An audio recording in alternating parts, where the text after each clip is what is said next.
Shalom, selamat pagi Bapak Ibu Saudara sekalian, dimanapun Anda berada pada pagi hari ini. Sebelum memulai aktivitas kita, mari kita sama-sama teduhkan hati kita. Kita mau naikkan syukur kita bagi Tuhan, Allah perlindungan kita. Dialah keselamatan kita, kita bersyukur atas segala kasih karunia Tuhan bagi hidup kita. Mari kita teduhkan hati kita. Kami bersyukur Bapa, Kau baik dalam hidup kami Tuhan. Kami ada pada hari ini sampai saat detik ini. Semua karena cinta kasih-Mu Tuhan bagi setiap kami. Oleh karena itu kami mau naikkan syukur kami bagi-Mu Bapa. Terima kasih Tuhan. Mari kita angkat pujian. Ku naikkan syukur padamu Tuhan.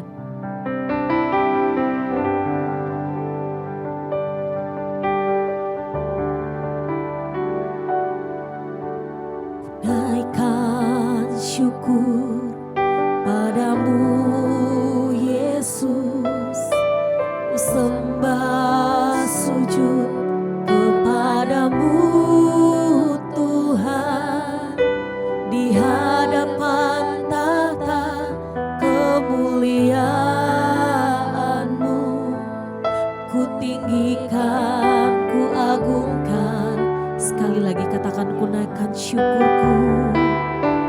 Ku naikkan syukur padamu Yesus. Ku sembah sujud kepadamu Tuhan. Di hadapan kemuliaan-Mu, ku tinggikan, ku agungkan selamanya. Katakan segala puji, syukur bagi-Mu. Ku tinggikan,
mau serahkan hidup kami, tubuh, jiwa, nyawa, roh kami ke dalam tangan kasih-Mu Tuhan. Sebab kami percaya ketika kami bersandar berharap pada-Mu Tuhan, Kau Allah yang sanggup menolong kami. Kau Allah yang sudah membuktikan kasih-Mu bagi setiap kami Tuhan. Bapa, kami berdoa buat jemaat-Mu, mungkin pagi hari ini ada yang sedang sakit. Tuhan, Engkau jamah, kuasa-Mu menjamah, menyembuhkan anak-anak-Mu yang sedang sakit Tuhan. Kami berdoa Tuhan, bagi siapapun juga yang sedang mengalami masalah, Tuhan, tangan-Mu yang kuat yang menolong, hikmat-Mu Tuhan, membuka jalan bagi setiap mereka ya Tuhan, yang sedang mengalami masalah Tuhan. Kami percaya Tuhan, di saat kami menyerahkan keluh kesah kami kepada-Mu Tuhan, Engkau Allah yang setia, mendengar setiap doa-doa kami ya Tuhan. Terima kasih Bapa. Terima kasih. Mari serahkan setiap beban-Mu bagi Tuhan. Dia Allah yang sanggup menolong kita. Apapun keadaanmu pada pagi hari ini, Dia Tuhan yang tidak pernah meninggalkan engkau. Mari terus berharap dan percaya pada Tuhan. Terima kasih Bapa.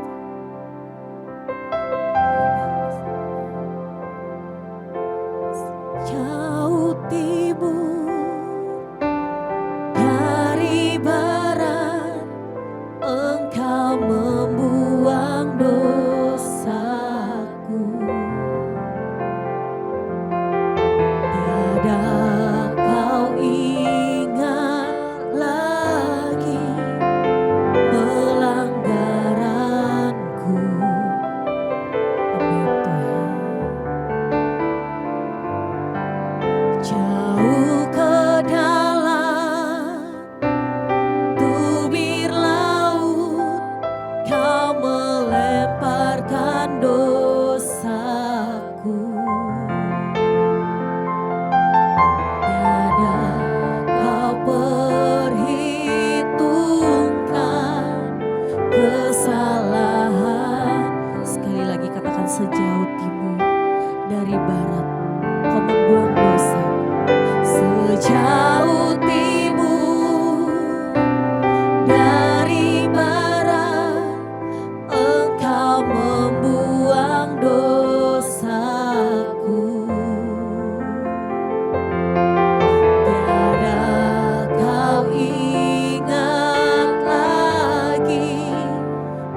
Selamat pagi Bapak Ibu, Saudara sekalian. Shalom untuk kita semua. Saudara, pagi ini mari kita merenungkan bersama-sama kebenaran yang akan kita bahas di pagi hari ini. Tapi sebelum itu mari kita tundukkan kepala lebih dahulu. Mari Saudara. Bapa di surga, berkati pagi ini dengan firman kebenaran sehingga menjadi asupan yang sehat buat jiwa dan roh kami sebelum kami memulai aktivitas kami di pagi hari ini. Terima kasih, kami percaya firman kebenaran akan menguatkan dan memotivasi setiap apa yang kami lakukan sepanjang hari ini dan selama-lamanya. Engkau urapi mulut hamba-Mu untuk menyampaikan kebenaran ini. Yang di dalam nama Tuhan Yesus, kami berdoa. Amin. Bapak Ibu Saudara sekalian, kita sudah sering mendengar kata bahwa kita hidup sebagai murid Kristus itu harus menyangkal diri. Harus. Jadi itu bukan pilihan, tapi satu-satunya cara. Sebab orang yang tidak menyangkal diri, ia bukan murid Kristus. Apa itu menyangkal diri, saudara? Ya, coba kita baca Markus pasal 8 ayat 34. Tuhan Yesus berkata, setiap orang yang mau mengikut aku, ia harus menyangkal dirinya, memikul salibnya dan mengikut aku. Menyangkal diri, saudara. Kata menyangkal di sini dalam teks Alkitab dipakai kata aparneomai. Artinya menolak kepentingan diri sendiri. Artinya melepaskan ego. Artinya menyerahkan hak pribadi.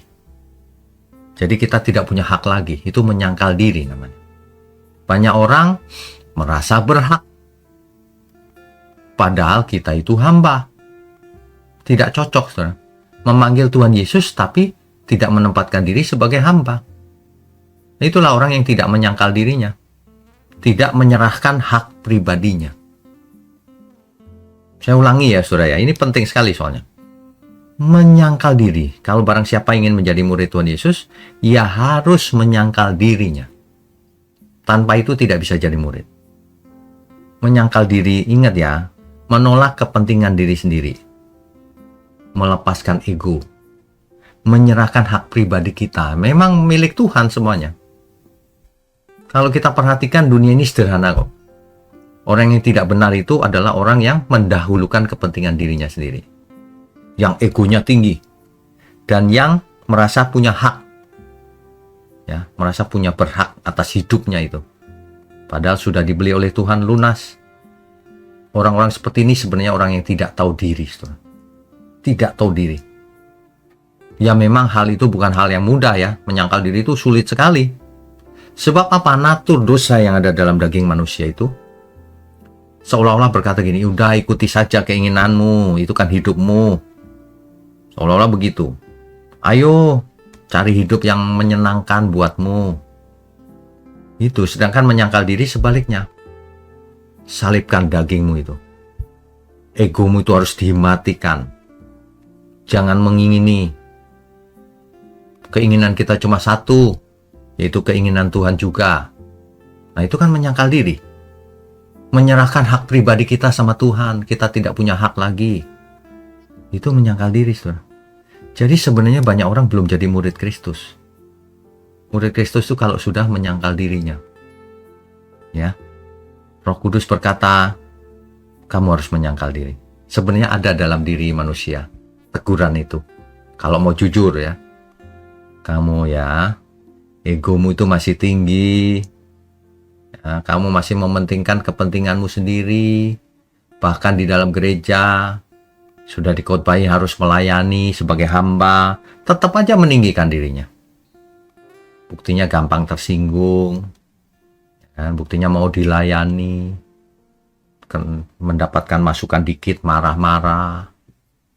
Gak tahu itu sebenarnya bagaimana ya. Itu artinya melayani diri sendiri, tidak menyangkal diri. Ya, memang ada konflik antara roh dan daging, sudah pasti. Tapi kita diingatkan loh, kita itu orang berhutang. Bukan hutang kepada daging supaya hidup menurut daging, nanti kamu mati, binasa. Sebaliknya kamu harus hidup menurut roh agar kamu hidup kekal. Itu jelas sih sebenarnya. Ya, itu sangat jelas. Ya, sebenarnya menyangkal diri itu termasuk menyalibkan daging kita supaya daging kita tidak berkuasa. Supaya yang berkuasa adalah roh, sehingga hidup kita dipimpin oleh roh. Itulah definisi Alkitab tentang anak Allah, yaitu orang yang hidupnya dipimpin oleh roh. Dan itulah tujuannya Tuhan Yesus datang ke bumi ini, menebus kita semua, supaya kita hidup menurut roh, supaya kita menjadi anak Bapa di surga. Jangan sampai Tuhan berkata, iblislah bapakmu itu. Bukan jadi anak Bapa di surga, jadi anak iblis. Gitu ya saudara ya. Ini peringatan, anggap saja ini peringatan terakhir. Kita harus menyangkal diri.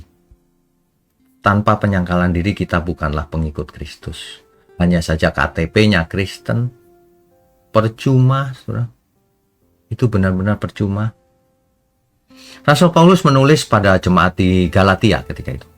Galatia pasal 5 ayat 24. Barang siapa menjadi milik Kristus Yesus, ia telah menyalibkan daging dengan segala hawa nafsu dan keinginannya. Menyalibkan daging di sini artinya menolak dosa yang begitu kita ingini. Ya.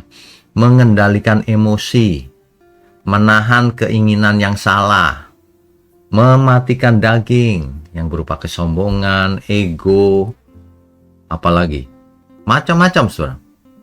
Itu merasa berhak. Itu ya. Jadi kadang orang berpikir penderitaan itu asalnya hanya dari luar, dari serangan dari luar. Tidak juga. Dari dalam juga. Itulah perang melawan diri sendiri. Dan itulah musuh terberat manusia. Melawan dirinya sendiri. Setan bisa menggoda, bisa. Tetapi pada akhirnya kan kita sendiri yang harus buat keputusan. Mau mendengar suara setan atau suara Tuhan. Tergantung kitanya yang memilih. Kan begitu, saudara. Ya, jadi jangan sampai selama ini mendengar kata menyangkal diri, tetapi tidak mengerti artinya. Menyangkal diri itu bagaimana, Pak? Ya, banyak orang tidak menyangkal diri. Sebab kalau orang sudah menyangkal dirinya, ia tidak mempermasalahkan diperlakukan seperti apapun. Yang penting melayani Tuhan. Kan begitu. Banyak orang tidak melayani Tuhan, melayani dirinya sendiri. Gereja hanya dijadikan kedok. Aku sudah ke gereja kalau hari Minggu. Sudah tenang hatiku melakukan kewajibanku. Buat apa kewajiban begitu? Tuhan itu tidak mewajibkan begini begitu. Tuhan mau perubahan nyata dalam hidup kita. Apakah manusia lama kita itu masih hidup? Masih menyala-nyala? Ataukah sudah mati? Seharusnya kita semua, roh kita yang menyala-nyala. Sehingga apa yang tampil di keseharian kita itu roh yang menyala-nyala. Yang akan mencerminkan kemuliaan Allah. Apa saja yang kita lakukan hanya untuk Tuhan. Bukankah begitu? Banyak orang sudah mengerti, tapi tidak melakukannya. Kenapa? Yaitu tadi, karena tidak menyangkal diri. Dia mengerti kebenaran hanya untuk dikonsumsi di pikirannya. Tidak sampai ke hati. Sehingga ia masih merasa berhak, egonya masih hidup. Masih persis seperti orang dunia ini. Tidak beda sama sekali. Yang beda cuma KTP-nya Kristen. Percuma, ya. Bukan orang yang memanggil Tuhan-Tuhan yang masuk kerajaan surga, tapi yang melakukan kehendak Bapakku yang di surga, kata Tuhan Yesus. Saya berharap pagi ini menjadi perenungan bagi kita semua.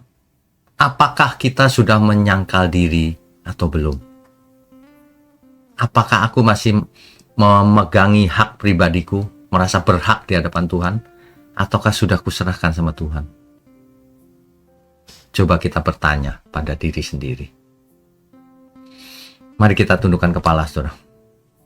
Bapa di surga, terima kasih untuk pagi hari ini. Kami percaya pagi hari ini adalah pagi yang penuh dengan kebenaran firman-Mu, sehingga kami benar-benar disadarkan untuk menyangkal diri kalau menjadi murid Tuhan Yesus. Kami mengucap syukur dengan adanya GMM Gereja Mula-Mula. Kiranya Tuhan pakai terus menjadi garam dan terang dunia ini. Tuhan berkati seluruh jemaat Tuhan, jemaat GMM, pelayan GMM, dan seluruh jemaat Tuhan dimanapun berada. Khususnya yang mendukung pekerjaan-Mu ini Tuhan. Tuhan berkati, Tuhan lindungi seluruh keluarganya juga. Juga seluruh umat Tuhan dimanapun berada. Terima kasih Tuhan. Ya, di dalam nama Tuhan Yesus kami berdoa dan mengucap syukur. Amin.